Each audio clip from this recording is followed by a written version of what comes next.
Welcome back, WNST, Towson, Baltimore, and Baltimore Positive. We are positively into the football offseason, but there is no such thing. And if you've heard my rantings about Paul McCartney and the Angeloses and the Orioles and the Major League Baseballs and the Manfreds, you would know that I'm going to be turning my attention toward the NFL Combine if it actually happens. Eric Edholm covers all things National Football League and has not for the all juice team, although that is outstanding. I appreciate your parenting, that you give out on Twitter and stuff like that. But in this particular case, football season, how are we going to separate the owners, the players, the agents, and Indianapolis, where it's sort of dead on arrival? This is your big thing, man, the Combine and the Senior Bowl and the draft, right?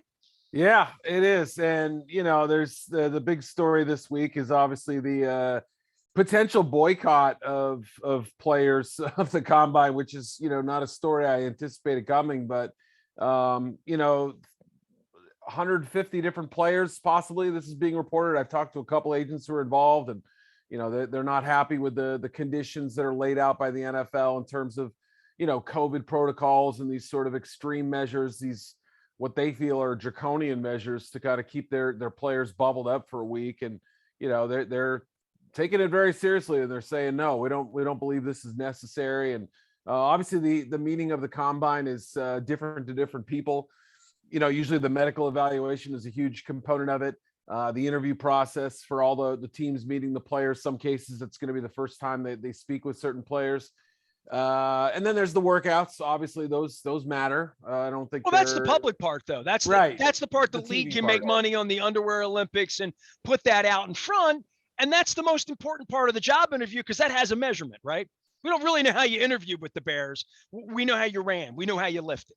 Right. Yeah, that's the public component. Absolutely. It takes, a lot of calls from us to figure out, who failed behind the curtain.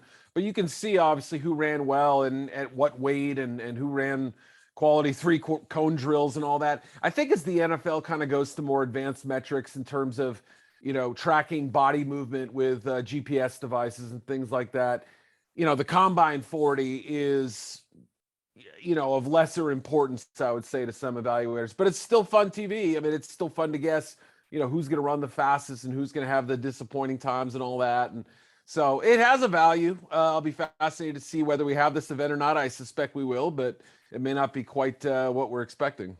Eric Edholm is here. He has, of course, covered the Nationals. How many years have you covered in football? But the draft and the Combine, you were going to Combines before anybody ever went, right? I mean, I started going like in 06, and there were maybe like 100 media people there then. Yeah. But I mean, the Combine itself and Indianapolis and what it's meant for the city, I went before it was cool. I went during the cool period. I've cooled off the last 5 years. I've just found so less value in it, so much less value, I should say, in it than I have in recent years. Where are you on that in the Senior Bowl? Feels like more people go to the Senior Bowl now, right? Yeah, I mean, I don't know if it's more, but it's closing the gap if it's not. I honestly don't know those numbers, but Jim Nagy out of the Senior Bowl bragged about issuing 900 media credentials. If they did, I think about 450 of them didn't show up or were hiding in their hotel rooms. I could be wrong. My counting skills may be off on that, but the Combine's still a big event media wise, but as you pointed out, I mean, especially now in our it was canceled last year, but I can imagine the COVID protocols are not going to make it very media friendly this year. There's obviously talk about it moving to LA, but yeah, my first one I want to say was like 2003 or 4. I mean, it's been a minute now. It was incredible value back then, right? Just from a personal relationship and talking to people and making at a time when people wanted to make relationships. It doesn't feel like it's that way anymore. Yeah, well, Baltimore's own Ernie Accorsi came up to me. It was the first GM that I believe actually came up to me and knew who I was. And I was, I don't even think I'd turned 30 at the time. So it was a little bit surprising. And he'd read something I wrote, or I don't remember exactly what happened, but it's exactly that, right? This is where, you always wonder, how do people build contacts? Well, it's at events like this that, a lot of the access we get is off the record, behind closed doors, but you're making introductions, you're meeting people who you can call later and say, hey, is this report true? Or what are you guys thinking about this? And once you've built up that trust, but yeah, I mean, it's back then it was that little conference room, next to the cheerleaders convention that was going on next door. It was a little bit of a different experience than it is now, but That is so true, dude. There was always a line to yes. get pretzels and stuff in that lousy convention center. It was always 10 degrees outside. And Yep. Indy wasn't like fully like mature at that point. You still had they had the mouse traps to get to the mall, but you had to walk a couple. Now the whole Yes. thing's come down to the new stadium, right? Like they've built it all out, and now Yep. they're going to leave Indy. I guess that's the point, Eric. I was in LA about a minute ago. I was telling Tanier and some guys, I could still smell the cannabis floating in the air over Inglewood from that evening. They're moving the combine there, and there's just no doubt. I mean, they're building a complex there that is going to be their own little outdoor wonderland, their own little Disney World. Absolutely. It's a great chance for them to show off the new digs out in LA, home of the Rams, home of the NFL Network, right in there in the same facility there. The world champion Rams. The world champion Rams. Okay. This is going to be another layer, obviously a reason to bring it back there. But yeah, no, I mean, it saves NFL Network millions of dollars, I'm guessing, in travel costs and, lugging equipment and stuff. Plus, I think they obviously view it as more of a showcase TV event and are not concerned about, the worries of the mid 80s when the combine was created, which was, let's have a central location, let's make it convenient and easy for everybody to get there as easy as possible. Right. I think that's pretty much out the window. I don't think they're concerned about the Jets, Giants, Patriots, Bills, taking long flights to LA. It's coming down the pike. And I think Indianapolis knows it. And it's tough because I think you and I are kind of romantics in terms of, Indianapolis. Dude, I'm romantic about everything. I'm romantic about everything, but I'm realistic about everything. Sure. And I know it's not, dude. We just left the Super Bowl. They marched 5 players out for the media and had 3 of them talk at the same time. We had the NBA commissioner at the All-Star game basically say reporters are going away. Literally. The combine and the scouting thing and the thing that you do and the gambling side might still be more relevant than who said what in the locker room afterward, because I think that's over with. I sadly do too. I know that, Lindsey Jones and some of the Pro Football Writers of America representatives are really fighting hard for access to return to pre-2020 levels. I've said all along since like August of that year, I said, they'll never go back. No one will. I mean, this isn't just a NFL thing, right? And they're going to use that as the excuse out of an abundance of caution and all that. I think it's hogwash. They've always looked for an excuse to limit more media. And this is a media soapbox thing. I get it if people are rolling their eyes, but when it comes down to regret it when we're all gone and there's no one there to tell the truth anymore, right? Like literally, like the same baseball owners that are trying to break the union right now. Yeah. You think they don't want to put the media out of business? I mean, that prick took my press pass 16 years ago. 16 years ago. Wow. Yeah, that's exactly right. I mean, I think they're going to use any opportunity to silence people or shackle people who fall out of line or who sort of skirt the rules in their view or whatever. Hey, look, it's a multi-layered thing that in a way COVID was a huge gift to a lot of people who have reason to kind of prevent media from getting to where they want to get. So it's an attack on our free press, and as members of the media, we're going to try to fight it and see what we can come up with.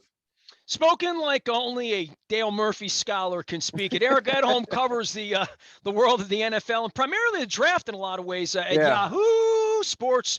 You can find him there. It's the Dandy of Gamma Chi. Is that an Adam Ant reference? No, it's a Steely Dan reference. Yeah, it's Hey 19 where he's talking about, he's sort of talking about his glory days. And I got it now. I know the song very well. I was just I looked at it and I'm like, Dandy. I'm like, that's an Adam and the Ant reference. Okay. Stand and Deliver, maybe. Oh, maybe. Yeah. I like Adam Ant. I haven't listened to him in a minute, but I know what you're talking about. It's doggy, doggy, doggy, dog. Eric, for you with the draft and the value and where we are, let's just stay with the Ravens for our audience here and for the Eric DeCosta fans here in the next couple of weeks as to what's going to happen. The thing that I noticed at the Super Bowl was Russell Wilson walking through Radio Row on Friday and realizing there are empty seats in places like Pittsburgh and San Francisco and places that might be perceived. I think this quarterback thing is going to be fascinating. That's going to intertwine with tampering. That's going to intertwine with every Calais Campbell and Justin Houston here and Bradley Bozeman, right? That it really is more interesting than anything going on with the baseball lockout, more interesting than March Madness, any of these other things happening, NASCAR. To me, the fact that they're not playing baseball, I'm not in Sarasota, I'm through all that. I'm just going to focus on the NFL offseason for what it is, which is this sort of beautiful moving of the chairs. And over the next 8 weeks, a lot's going to happen in the league. A whole above and beyond Brian Flores and race and the creep that runs the Washington, whatever they call them, like all of that stuff. But the actual football stuff really gets interesting right now. I agree. Yeah, I mean, I really think that it's, you obviously look at the landscape and see how many different teams need quarterbacks right now, and it's rather surprising, right? I mean, even if you eliminate the Cleveland Browns with Baker Mayfield and assume they're going to try to see that through. Same with Tua in Miami. And even if, let's say, the Titans stick with Ryan Tannehill or, the Raiders with Derek Carr, there's plenty of those types of guys who are in that, that limbo. Like, could something happen? Kind of like get a job somewhere else. I mean, Carson Wentz will have a job, right? Garoppolo's going to be somebody's quarterback. He's going to be somebody's this year's Jared Goff, right? I mean, and that's the beauty of this. And then there's a couple of kids coming out in the draft that you're going to tell me about, right? That are going to be the next thing that might be holding the clipboard, right? Like the kid in Green Bay is doing right now.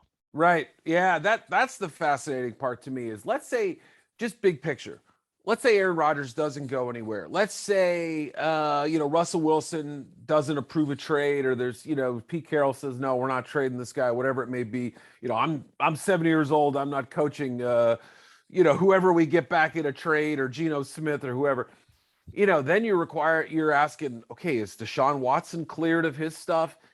And all of a sudden, Jimmy Garoppolo, like you said, becomes the hottest guy on the market, right? After everyone trashed him in the playoffs. Almost as hot as Kirk Cousins was. Right. Yeah. I mean, that's a pretty good comparison there, right? I mean, that we made Kirk Cousins into something he wasn't, even though I frankly think he's not terrible, so the moving we chairs... turned Matt Stafford into, chopped liver, right? Now he's got a ring, right? Like who wanted Matt Stafford? Nobody, right? And that's another layer to it, right? People will have seen, okay, you go out and put a Stafford, kind of an upper middle class guy, in a first class operation, right? What can happen? Some pretty darn good things. I don't think you'd say Matthew Stafford is an elite quarterback. If you do, you're probably thinking there's 10 or 12 elite quarterbacks in the league, or 8 or 9 anyway. So, same thing about Derek Carr, but I think Derek Carr could go to the Patriots and probably win a lot of games. You know what I mean? Yeah. Like just out loud, right? Right. And McDaniels is trying to make, the West Coast Patriots out there. So that's fascinating. And yeah, I mean, I think there'll be a lot of teams inclined to sort of say, hey, if we take player X and put him in situation Y, which is where Y is greater than X, and, maybe we can make something out of it. So that's the fascinating situation. But then again, Garoppolo was in a pretty good deal in San Francisco. Good defense, good yards after the catch guys, good offensive line, good head coach with offensive background. How much better can it get for him? So then all of a sudden, this much maligned draft class of quarterbacks where, there's a lot of okay, but not great. Some of these guys might end up starting right away. Whereas in a normal situation, we'd be saying, okay, year 2, end of year 1, let's hold the horses. But if the big dominoes don't start falling, all of a sudden there's some jobs open and not as many people to take them. Eric Edholm is here. He covers all things National Football League and brags on his kids and occasionally throws a rock and roll song and some comedy out on the Twitter thing. You can follow him out at Yahoo Sports as well. For the Ravens and specifically where they are. And man, when Luke and I finally came up for air and we did a segment to begin the week, and he read through the infirmary and all the injuries. Okay, I know about them. I know about the 6 losses in a row. I know all of that, right? Coaching change on the defensive side, the whole deal. But then he's like, who's to say where Stanley is, or Boyle is, or Peters is, or Humphrey is? And oh, by the way, Lamar Jackson was hurt. All the running backs were hurt, and the Yep. center might be gone, and who knows where Calais Campbell is? And Wolf's under contract, but he might not be coming back, and on and on and on and on and on. And all of a sudden, you're like, what are the answers that the Ravens have, let alone the questions? They like their wide receivers more than they have. Other than that, I don't know. They think they have good cornerbacks. They spent a lot of money. Those guys got to get back on the field. They think they have good running backs. They got to get those guys back on the field. But getting everybody back healthy, as they found out last year with Stanley and Boyle, not the recipe that you want to bet on, right? Yeah.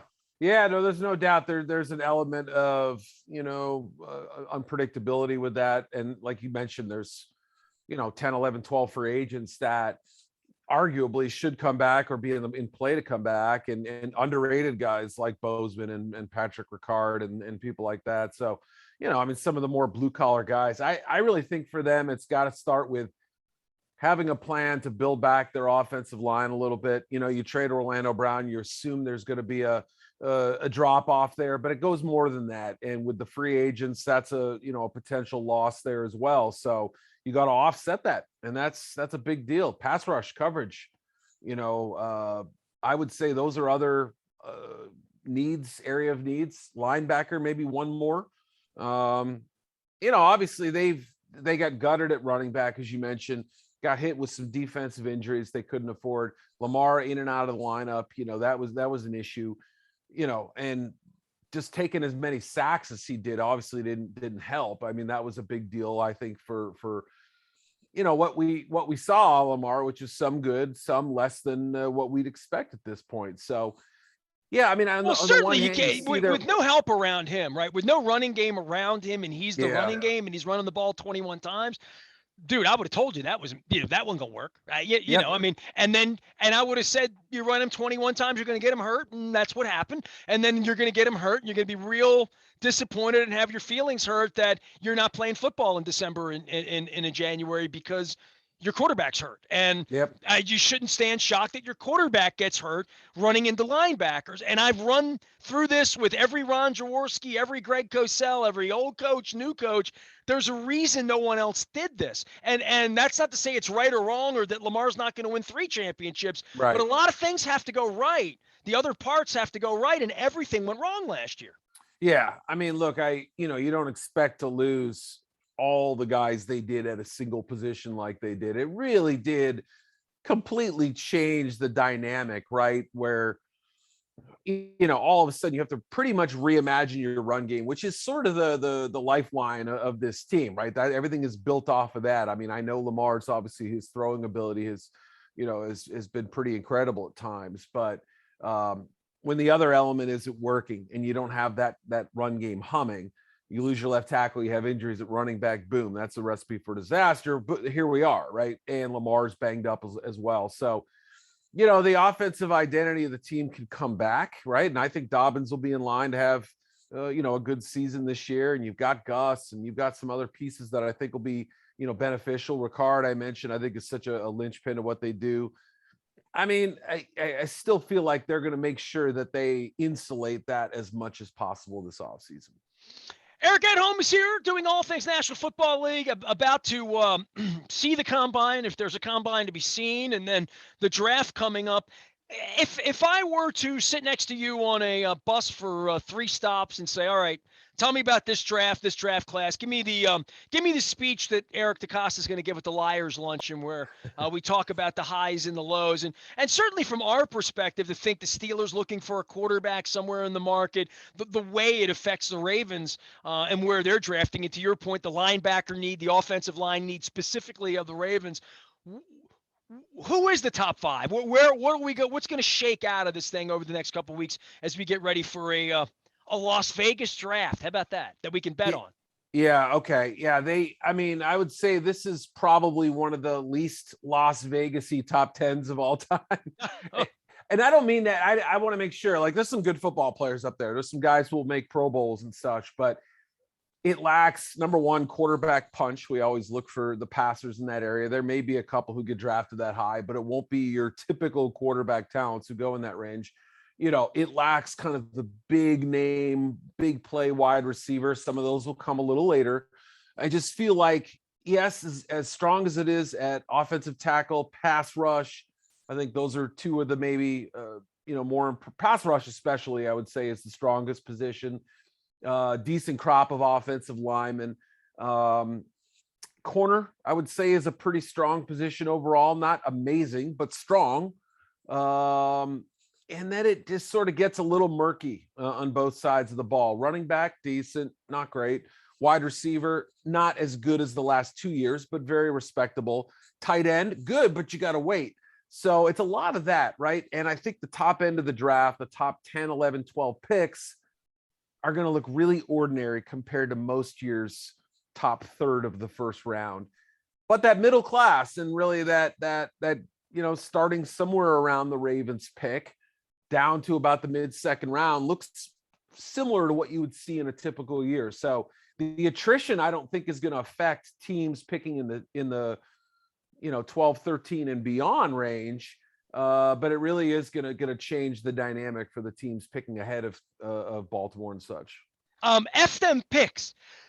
Excuse me. What do you make of F them picks in winning a Super Bowl? And as I said, the Washington football team tried this 20 years ago with Deion Sanders and Bruce Smith, and giving money to free agents, and we don't need to pick football players. And I don't know, when you win a Super Bowl that way, someone in the Ravens organization retweeted, you'll never hear Eric DeCosta say that. And I retweeted the picture of, drunk Les Snead saying, he's standing on the podium holding the trophy, so you can't say he did it wrong. You know what I mean? You can't say you didn't like the way the chef made the meal. I mean, the meal won the award.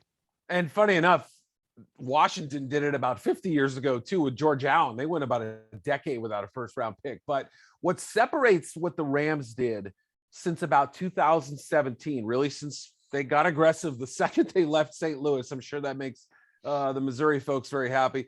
But as soon as they moved west, Les Snead changed dynamics, or changed his viewpoint. Some would say he started to try to win. Yeah, right. And I mean, like, it's almost like the Moneyball movie, right? Where you see Billy Beane just overnight have kind of a philosophy change. Well, this sort of happened in a way to Les Snead. And it's not just get rid of all your draft picks. You have to have an infrastructure in place, A, and then B, he's trading down. I mean, they had 45 draft picks over the last 5 years. Teams like Baltimore, they get a lot of compensatory picks. The Vikings have historically had a lot of picks. There are certain teams that collect them. They're right there with them in terms of total number of picks. The difference is fewer first rounders, almost none since Jared Goff in 2016. Fewer day 2 and day 3 picks, but some, kind of middle of the road. But they lead the league in day 3 picks. So what you're really doing is you're counting on your area scouts. You're counting on your scouting director. You're counting on your over-the-top scouts, your senior scouts, to really drill down and find the hidden values that trickle into rounds 4, 5, 6, 7, and of course, undrafted free agency as well. And it requires a high level of trust. Theoretically, a team like Baltimore could do it because, there's no staff that is probably to a man more impressive than the Ravens. And also the deepest bench. I mean, they've got like 30 personnel people who work for them. It's probably the biggest scouting department in the NFL, I think, by manpower. So, I mean, the question is, and they've done it a little bit, right? Well, that's where Matt Judon Judon happens. That's where Zadarius Smith happens. These guys that make a lot of money, Ryan Jensen, guys that got 50, 60, $80 million contracts out of Baltimore, Rick Wagner, all of that happened because they scouted second and third day. And that's how Mark Andrews happens when you miss on Hayden Hurst, right? Yep. Orlando Brown, Mark Andrews, Dennis Pitta going back. I mean, right. You can list all the guys. That's really where they've had their most success, I would say. Yes, strong in the upper rounds as well. I mean, Baltimore's not unimpeachable, but they have about as solid a draft record as you can find. A couple holes here and there. Everybody has them, but everybody has a Matt Elam and a Travis Taylor mixed in there, right? Yeah, right. Exactly. Right. You're not, nobody's perfect, right? Even the great Ozzie Newsome, but yeah, it's so true. And even Sergio Kindle. Dude, I've been here a long time. I can play that game all night with you. Well, if we go quarterbacks, oh my. Yeah, right. Yeah, bowler. That was the question about Ozzie for so long was can he scout a quarterback, right? Then he finds Joe and then goes to the complete end of the opposite end of the spectrum and they find Lamar. And, Well, you the know, I wide realized receiver thing here forever, right? With yes, Perryman, all of that, right? And it feels like that Eric finally feels confident that like they got a couple of wide receivers. Now they got to get an offensive line. So, it's whack-a-mole. It's the NFL, Eric Edholm.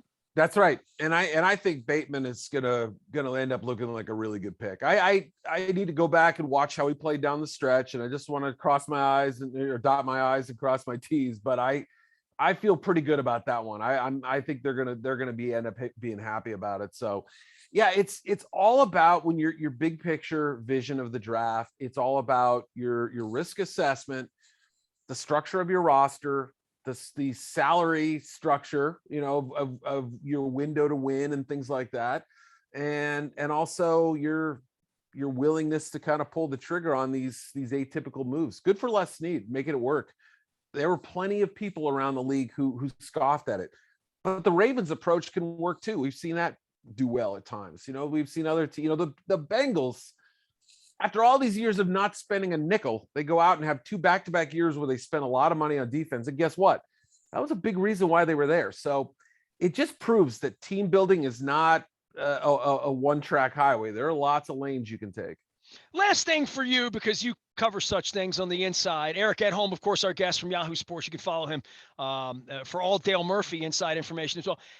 The Lamar contract thing, as much as it's talked about as will he, won't he, what will it be, how will it relate to, the money that Mahomes gets or whatever, the fact that you represent yourself and your mother and there's no grown-ups and what that means for the Ravens from a cap number that they'd like to maybe get it done. I don't know where that number would be. It's high risk either way with a running quarterback, I believe.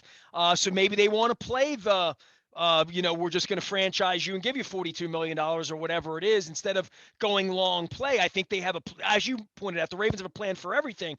But the plan to negotiate with a kid who doesn't really know what he's doing when negotiating, although he probably thinks he does.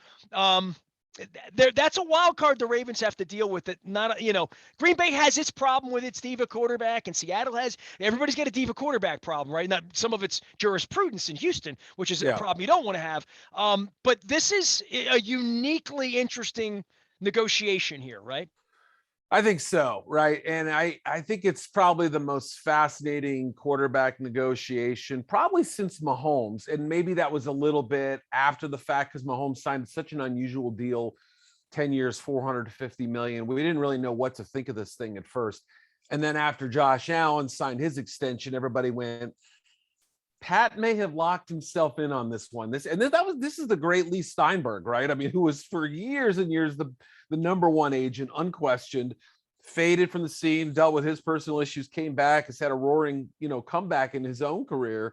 But I think you can certainly look at that as compared to other top quarterback contracts and say, yeah, it looks good on paper, but is it the best deal for Patrick? That sort of thing.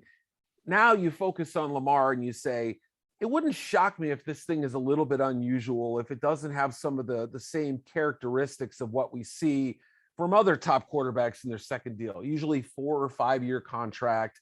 Usually you work off the comps, right? What's happened most recently, the last couple of deals, and sort of build it off that. It's a lot like real estate. There's not a huge difference there, but it's so tough to comp Lamar to anybody else, right? And obviously it comes down to franchise quarterback. What age are you? Those things are important.